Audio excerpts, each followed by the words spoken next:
Se você é alguém que está passando por ansiedade, certamente já se perguntou por que eu estou passando isso, de onde vem essa ansiedade? E você encontrou diversas explicações, tanto explicações científicas, as mais variadas sociais e culturais, ou então explicações biológicas, químicas que você esteja vivendo, ou até mesmo você se encontrou com uma certa assim, ansiedade é alguma coisa que você pega, não sabe de onde vem, não sabe qual é a causa. O importante é que você tem, é uma doença e toma esse remédio e vai lá trabalhar, né? Não tem causa específica. Eu queria hoje, de repente, apresentar para vocês um outro tipo de explicação e de repente aqui, ó, no nosso universo da fé, falando de comportamentos, de pecado, de espiritualidade e o que a ansiedade tem a ver com esses conceitos. São conceitos mais que os antigos estariam aplicando na vida da gente, não nessa sociedade moderna, né? Não nesse pessoal aqui que tem muitas explicações. São aquelas explicações que de repente existem desde que o mundo é mundo e só recentemente que a gente começou a ignorá-las. Por isso, e já considerando que nós vamos abordar um capítulo bíblico muito forte, muito assim da época mais forte assim do Antigo Testamento, nós vamos para Levítico capítulo 26. Eu tenho aqui um sentimento com vocês de dizer, hoje eu vou estar crente das antigas, crente que desce a lenha, crente que fala assim umas coisas mais fortes. Por isso, se o irmão não consegue lidar com isso, não consegue lidar com umas questões assim, umas aplicações mais fortes, então talvez esse vídeo não seja para você. Escolha aí outro vídeo mais tranquilo, mais calmo. De repente você vai sair com mais ansiedade desse vídeo. Por isso, amigo, mas se você é aquele que aguenta o tranco, que sabe que às vezes uma palavra forte é capaz de mudar uma vida, né, de gerar temor, de gerar transformação, então eu lhe convido para ficar comigo e sabendo que eu não vou passar pano e não vou aliviar, tá certo? Combinado? Olha, diz assim Levítico capítulo 26, nós vamos estar assim, ó, ficar mais firme, mais focado no verso 36 e 37, mas até a gente chegar lá, eu vou fazer aqui uma pequena construção. Levítico 26, no verso 3 e 4, diz assim: se vocês seguirem os meus decretos e obedecerem aos meus mandamentos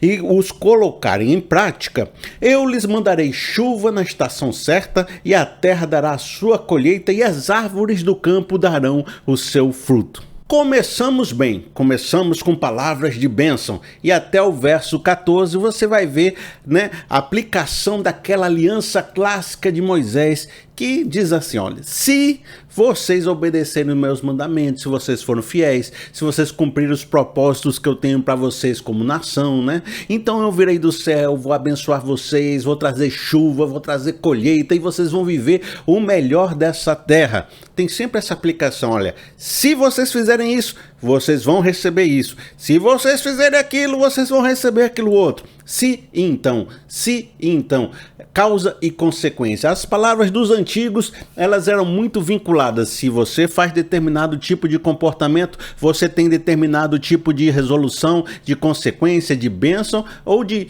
coisas ruins que podem acontecer com você. Por isso que eu não estou passando pano, que o ensino aqui, ó, é direto. Fez isso, acontece isso.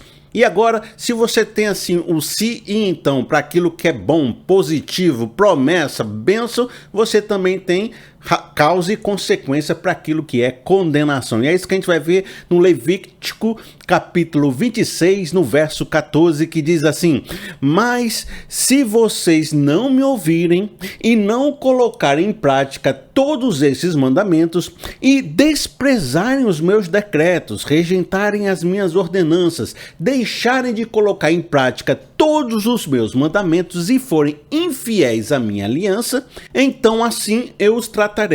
Eu lhes trarei pavor repentino, doenças e febres que tirarão a visão e lhes definharão a vida. Vocês semearão inutilmente, porque os seus inimigos comerão as suas sementes. E essas condenações vão até o verso 40, ó, só uma atrás da outra, né? Quer sentir assim um temor a Deus? Lê aí até o verso 40. Veja que a gente está observando que ele cita a questão do pavor. Pavor repentino. Aqui a gente já está entrando um pouquinho no mundo da ansiedade, né? Aquele sentimento de medo, de apreensão, de repente um pânico, né? Pavor repentino, não sabe de onde vem, acontece de uma hora para outra, né? Você vai sentir um certo pavor repentino. Veja que ele continua aplicando uma questão progressiva de consequências, inclusive emocionais, para quem se distancia de Deus e para quem está praticando o pecado e não está seguindo os mandamentos que Deus determinou na aliança mosaica. Diz assim, Levítico no capítulo 26, no verso 18. Se depois disso tudo vocês não me ouvirem, eu os castigarei 7 vezes mais pelos seus pecados. Eu lhes quebrarei o orgulho rebelde e farei que o céu sobre vocês fique como ferro e a terra de vocês fique como bronze. Nós observamos aqui uma progressão. Quanto mais distanciado de Deus e mais enterrado no pecado, né? Quebrando os mandamentos e as alianças, tanto maiores são as consequências que você vai sofrer.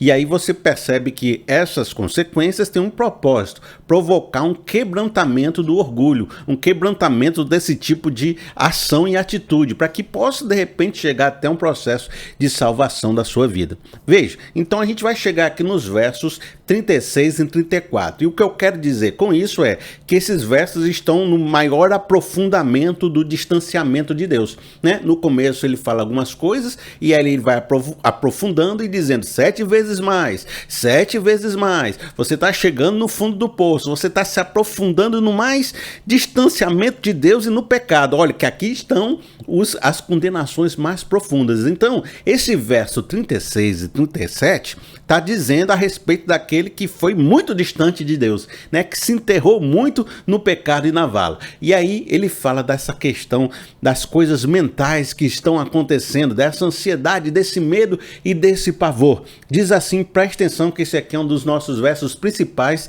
do nosso ensino, que diz no verso 36 e 37. Quanto aos que sobreviverem, eu lhes encherei o coração de tanto medo na terra do inimigo, que o som de uma folha levada pelo vento os porá em fuga. Correrão como quem foge da espada e cairão sem que ninguém os persiga. Tropeçarão uns nos outros, como que fugindo da espada, sem que ninguém esteja perseguindo. Assim, vocês não poderão subsistir diante dos seus inimigos. Olha, eu quero reforçar esses conceitos com vocês. Hoje em dia, a gente tem muitas explicações sobre ansiedade e poucas delas, talvez nenhuma, associem ao seu comportamento e à sua espiritualidade. Você está ansioso porque os antigos diziam, você está ansioso porque está cometendo pecado, porque está se distanciando de Deus, porque a sua fé se fragilizou, porque você está se sentindo sem essa proteção espiritual que vem de uma pessoa que está andando segundo os caminhos de Deus. É o sentimento da pessoa diz assim, ó, aquilo que você faz aqui nessa terra, na maneira como você anda, na maneira como você se comporta, produz consequências espirituais. E uma das consequências da queda, né, de você se entregar ao pecado, é um sentimento de pavor e de medo de não estar sendo mais contemplado por Deus, não estar sendo mais protegido e guiado por Deus. E esse sentimento de pavor e de medo, ele se torna tão grande, tão opressivo, tão forte, que você começa a se assustar com barulho de folha ao vento, né? É aquele sentimento de qualquer notícia me leva ao pânico. Qualquer coisa que dizem que vai acontecer, você já acredita e já diz, meu Deus, é o fim do mundo, é o fim da minha vida, é o fim da minha existência, tudo se acabou para mim, não há mais solução.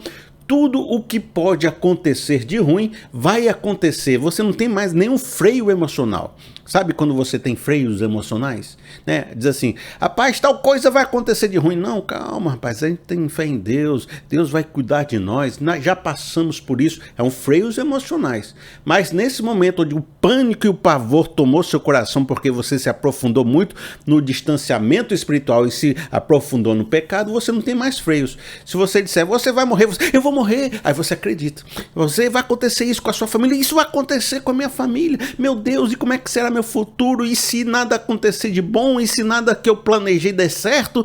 E aquilo vai virando um loop mental. De maneira que aí a palavra de Deus começa a dizer, você vai começar a acreditar que os seus inimigos imaginários são reais.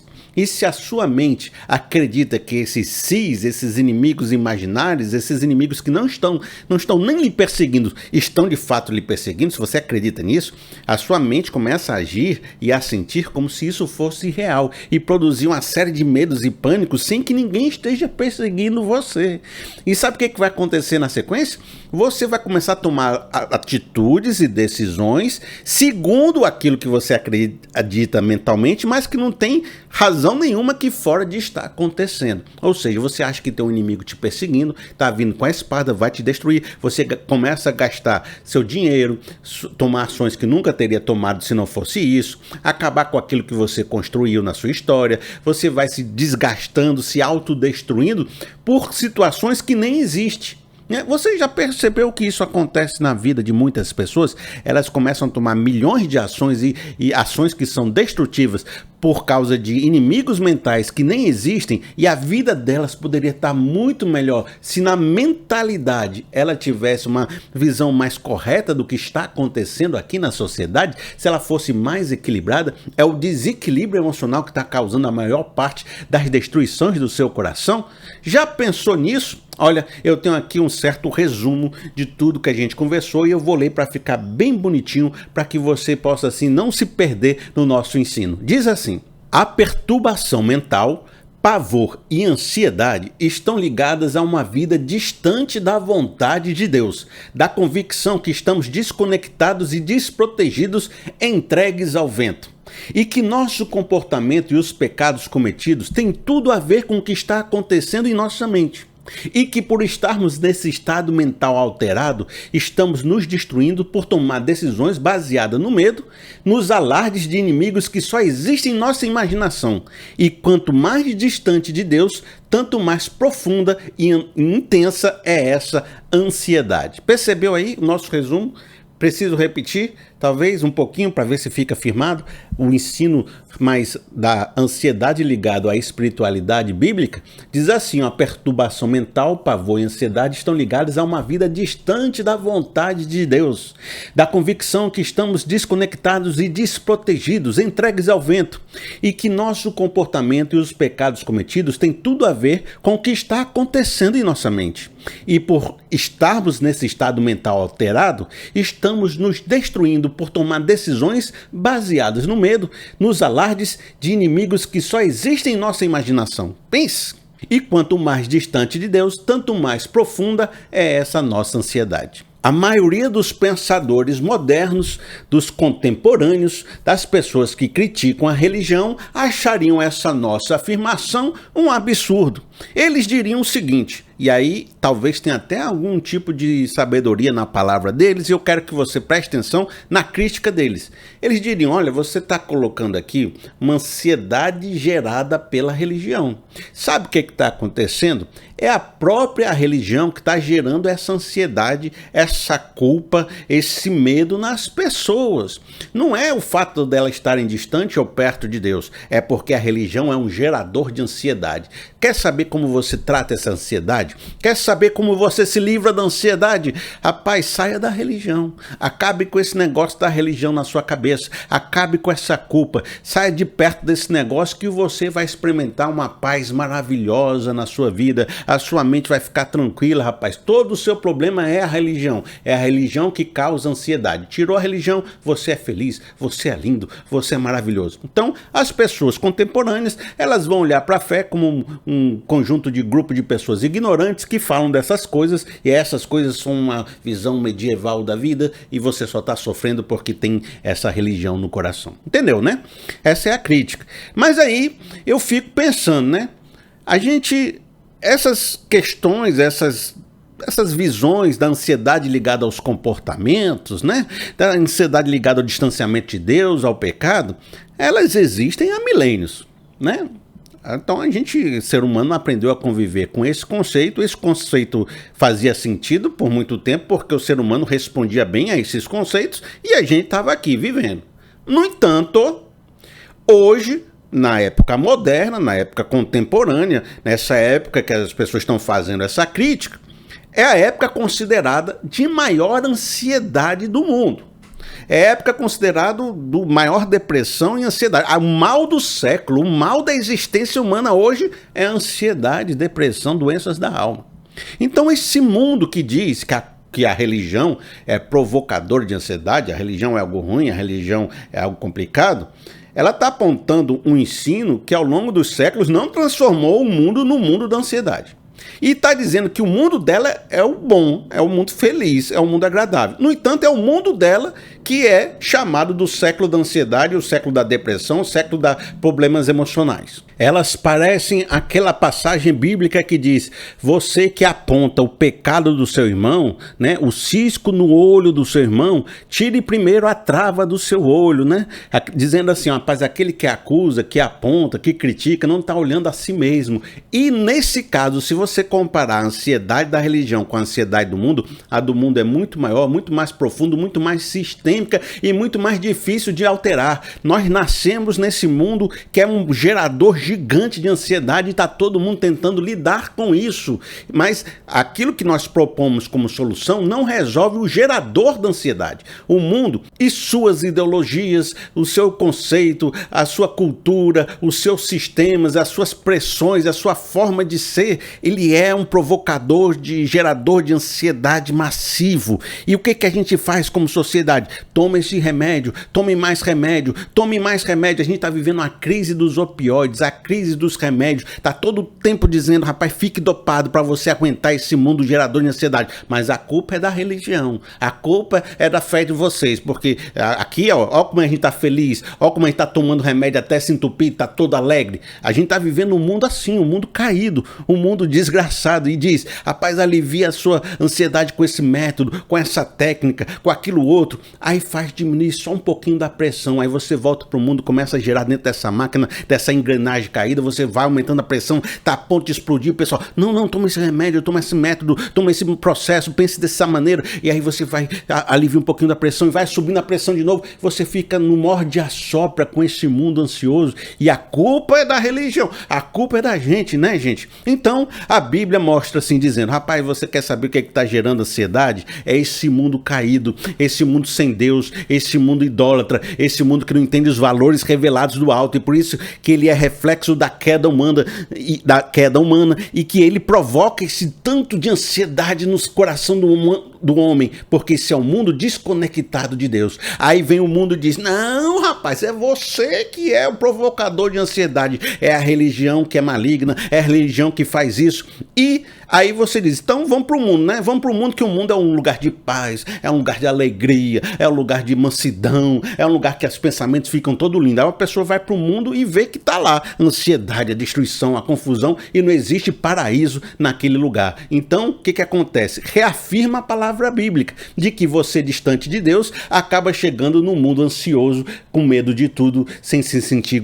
protegido e guarnecido pela essa espiritualidade e por essa fé. Então, a própria crítica, ela não tem fundamento. Por quê? Porque ela não entrega algo melhor, ela não entrega algo que satisfaz. Então a gente está vivendo, na verdade, um mundo caído. E a palavra de fé talvez seja uma palavra que encontrou um caminho de esperança, de solução, que você não está considerando. Quando a pessoa faz a crítica, ela está considerando só as questões das pessoas que estão em crise. A pessoa que caiu, que está em crise com a fé, que está se sentindo culpada, que pegou uma espiritualidade complicada, que pegou realmente alguém que está fazendo alguma coisa ruim, ela considera esses casos e diz, esse caso é a totalidade da experiência da fé. Mas não é verdade isso. Quando você olha pessoas que estão seguindo a fé do evangelho, a fé espiritual, que procuram viver uma vida de santidade, que procuram internalizar os princípios e valores do reino, o que você encontra são pessoas bem equilibradas, bem estruturadas, que sabem lidar com a vida, que têm fé, que confiam em Deus, que são pessoas seguras, que às vezes são pessoas com pouca confusão mental, não está pensando que tudo é relativo, tudo é tudo, nada é nada, tudo depende. Não, eles não, eu acho que a verdade é essa, que o caminho é esse, que a solução é essa, e que para aflições nós temos esse conjunto de conceitos, e para aquilo a gente tem aquilo outro. Então a pessoa, ela internaliza uma vontade de Deus, um conjunto de significados, um conjunto de práticas e de santificação que deixa a sua vida estruturada, e a estrutura elimina o medo, a estrutura elimina a ansiedade, a estrutura dá uma razão, dá um propósito, e as pessoas conseguem viver muito melhor e muito mais seguras. Conheço Conheça uma pessoa que tem uma fé sólida, conheça uma pessoa que tem uma fé bem estruturada e você vai ver que essa pessoa é bem menos ansiosa do que você imaginava. É porque você está julgando a religião por casos que são casos críticos, mas você não está vendo o conjunto da religião, como ela é eficiente, e é por isso que as pessoas buscam ela. É por isso que as pessoas veem nela uma solução e dizendo, rapaz, dentro desse ambiente, dentro desse conceito, dentro dessa fé, eu sou uma pessoa muito mais segura emocionalmente e confio no Deus do impossível que é capaz de estar guiando e protegendo minha vida. E ainda que coisas difíceis aconteçam, ele não me faz ceder aos pensamentos complicados. A vida já é complicada por si só. Se eu não ficar inventando os inimigos imaginários, ela se torna bem mais simples e a fé me ajuda a não ficar criando esses inimigos na cabeça e confiar que Deus Todo-Poderoso é poderoso para fazer muito mais do que nós pedimos e pensamos e proteger minha vida segundo os seus propósitos. E sobre a questão da culpa da religião, né, que é reconhecido que a religião, principalmente cristã, né, católica, evangélica, seja de qual matriz você entende, gera um pouco de, né, culpa quando a pessoa comete os pecados, quando ela está distante de Deus, e os mais contemporâneos acham essa culpa altamente destrutiva e acham essa culpa também um gerador de ansiedade.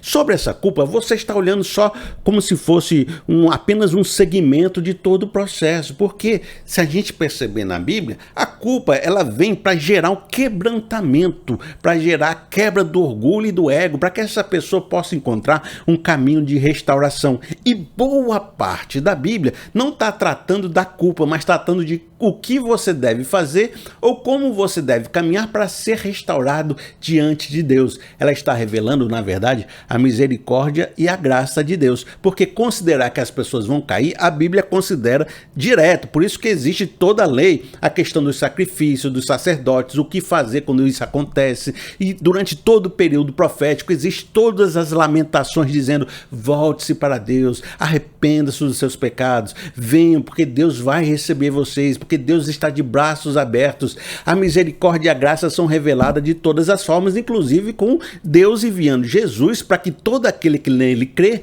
não pereça, mas tenha a vida eterna. E isso é um chamado de Deus para que a gente possa viver uma vida santa, uma vida transformada, uma salvação e uma redenção. Então a culpa é só parte do processo de você entender a sua queda, mas ela não é todo o processo, porque todo o processo leva você à estabilidade, o crescimento emocional, a ter uma mente mais blindada, a não se conformar com esse mundo, mas renovar a sua estrutura mental de maneira que você se encontre mais seguro, mais íntegro, mais capaz de suportar esse mundo que é um mundo caído, que esse é sim o gerador de ansiedade. É se tornar uma pessoa mais forte, menos ansiosa porque se tornou mais consciente de quem é e em que lugar você está.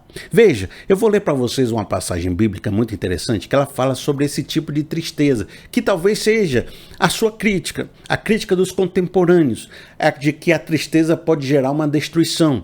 Mas a maneira como a Bíblia está colocando essa tristeza não tem o objetivo de gerar destruição. E é isso que você vai ver em 2 Coríntios capítulo 7, no verso de 8 a 10. Esse verso é muito conhecido, eu tenho certeza que você já ouviu esse verso alguma vez na sua vida. Diz assim, mesmo que a minha carta lhe tenha causado tristeza, porque Paulo enviou uma carta para Coríntios, tecendo a lenha nos pecados do povo, e o povo ficou triste. E ele está dizendo, olha, mesmo que a minha carta lhe tenha causado tristeza, agora, porém, me alegro.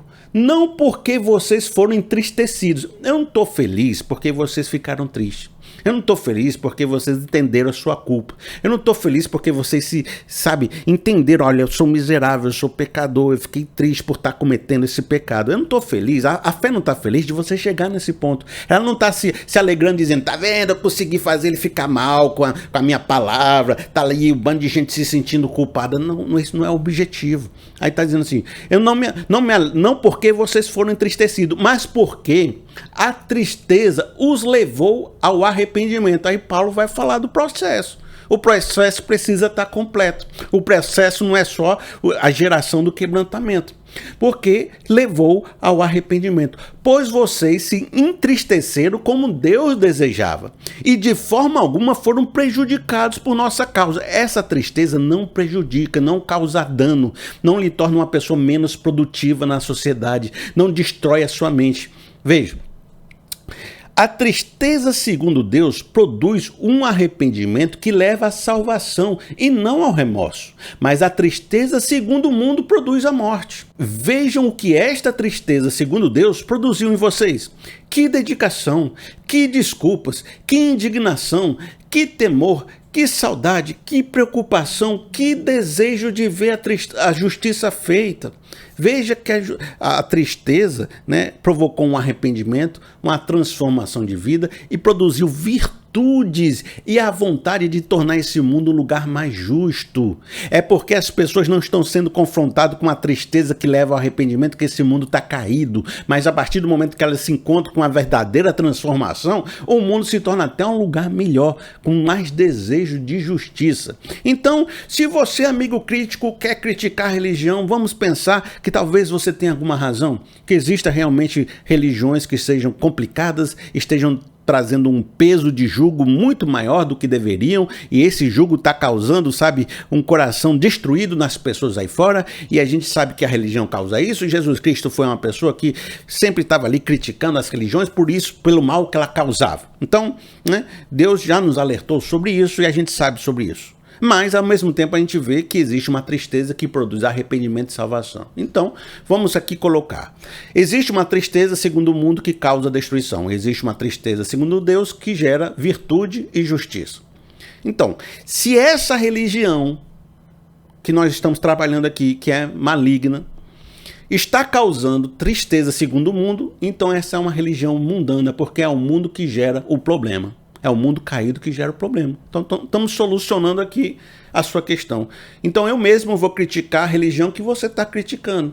Essa religião que gera tristeza, segundo remorso, que leva à destruição, então é uma religião do mundo que é a tua amiguinha, né? Um mundo que gera ansiedade. Se essa tristeza da nossa fé está gerando arrependimento, transformação e mais justiça no mundo, então é uma tristeza segundo Deus. Então, é a minha tristeza que trabalha nosso coração para que a gente não sinta ansiedade, mas que essa tristeza gere uma transformação positiva, entendeu? Então, existe religião que causa um remorso e uma destruição? Existe, então essa é do mundo, é a religião do mundo, porque a religião de Deus causa transformação, edificação e transformação de vida. Tá combinado? Tá bom assim? Amarrei legal para você? Veja, mas quando a gente traz uma palavra assim para você, todo dia que eu trago assim, eu me inspiro em Deus, não é só para a gente ficar pensando nos maiores e nas reflexões e nos embates dos conceitos da fé com os conceitos da sociedade. É também para a gente fazer uma autorreflexão e pensar em nossa própria vida. Quem sabe eu não falei isso tudo para você não fazer uma reflexão pessoal e se permitir pensar da seguinte forma: será que você está vivendo uma ansiedade que possa ter causa na sua espiritualidade e no seu comportamento? Você está se sentindo como folhas ao vento, cheio de inimigos imaginários, tropeçando em suas ações e se autodestruindo por estar tomando decisões em coisas que não existem? Você está se sentindo mal, ansioso, cheio de pânico, e pode ser que na nossa aplicação aqui a gente possa chegar nesse ponto de perceber que talvez seja porque você esteja cometendo pecados e esteja se distanciando de Deus, e essa ansiedade é um sinal de que você deve olhar para o seu comportamento, para a sua vida. De repente essa palavra chegou hoje para você para dizer: sabe por que você está se sentindo emocionalmente fragilizado? Porque você está em pecado. Porque você está caído, porque você está cometendo todo tipo de coisa que Deus não se agrada, porque você está indo na direção da ansiedade, porque você está se abraçando com o mundo que é um gerador de ansiedade, esperando ter um resultado diferente, mas ele não tem capacidade de ser seu Deus e não tem capacidade de estruturar sua mente para que você seja uma pessoa capaz de ser blindado contra a ansiedade. Você está mergulhando numa piscina de ansiedade e está reclamando com Deus que está com ansiedade. Mas a sua ansiedade não tem causa nos seus comportamentos, ela não tem uma causa espiritual, não, o seu pavor não é porque você tem uma ferida aí dentro. Veja que muitas vezes, para você dizer sim a essa resposta, não basta apenas você ter um sentimento difuso. Eu devo ter cometido algum pecado, por isso que eu estou ansioso. Eu devo ter algum distanciamento de Deus, eu não cantei um hino aí na quinta-feira, então não estou sentindo isso.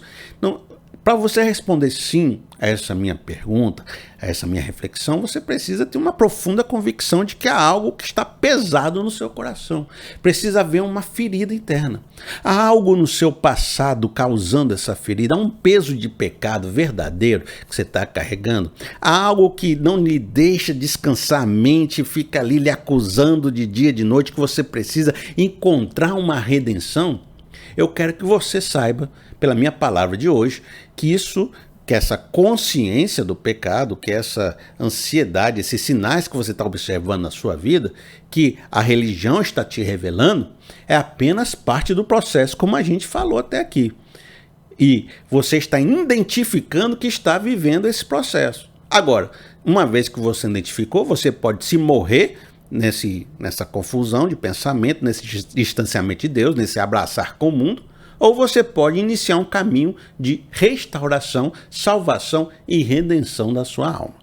Para a gente ficar no espírito de Levítico 26, eu vou trazer o verso de 40 a 42 que diz assim: Mas, se vocês confessarem os seus pecados, se vocês confessarem os pecados dos seus antepassados, se vocês confessarem as suas infidelidades e a sua oposição a Deus, a mim, como ele está aqui se colocando, essa mesma oposição que me levou a enviá-los para a terra dos seus inimigos, se o seu coração obstinado se humilhar e eles aceitarem o castigo do seu pecado, eu me lembrarei da minha aliança com Jacó e da minha aliança com Isaac e da minha aliança com Abraão, e também me lembrarei da terra. Então, se você disse sim para aquelas minhas perguntas, você se sente que está vulnerável porque está cometendo um pecado, porque está distante de Deus, entenda que esse sim é apenas parte do processo. Você entendeu que está vivendo esse processo para que Deus possa quebrantar o seu orgulho.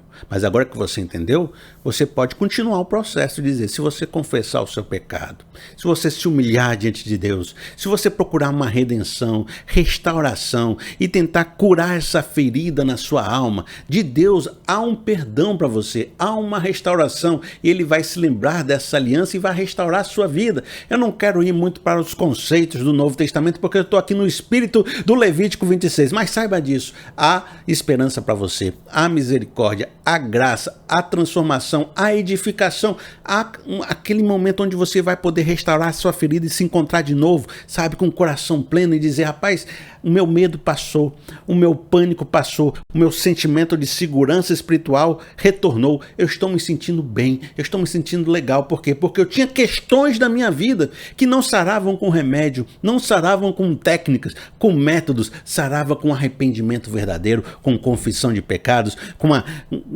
me sentir bem diante de Deus, com eu pedir perdão a Deus e receber esse perdão restaurador.